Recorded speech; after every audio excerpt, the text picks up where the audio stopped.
When I think about what would I say to folks that are seeing all these things that are going on in our society and are feeling anxious, and not just like mild anxiousness, but like some pretty intense anxiety.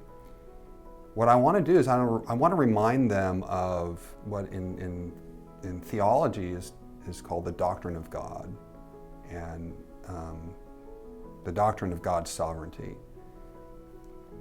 And that doctrine reminds us that that God is sovereign over everything that's happening.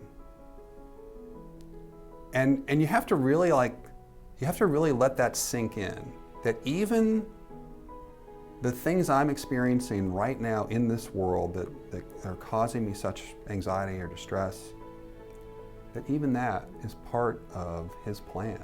It's not outside of His sovereign plan. And that plan includes a plan to redeem this world, to redeem all the stuff that's going on. It will all be made right.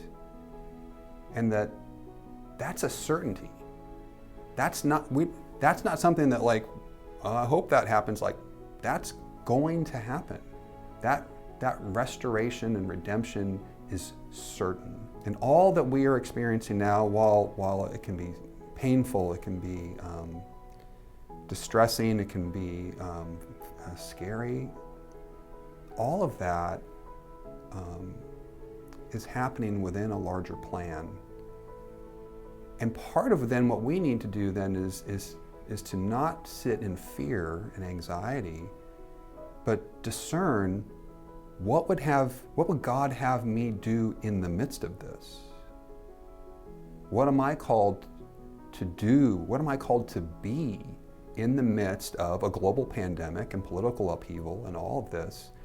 And for most of us, that's not some grand national thing, right? It's something very local. It's something very, my family, my workplace, my church.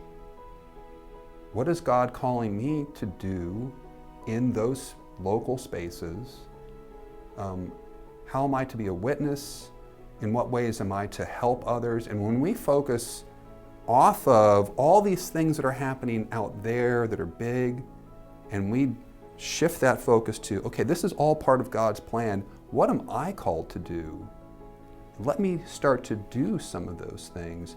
That can have a huge impact on the anxiety that we feel. We suddenly now have a sense of purpose, a sense of volition in what's going on, and some ability to affect our world around us. And those are all really important things in changing our experience of anxiety.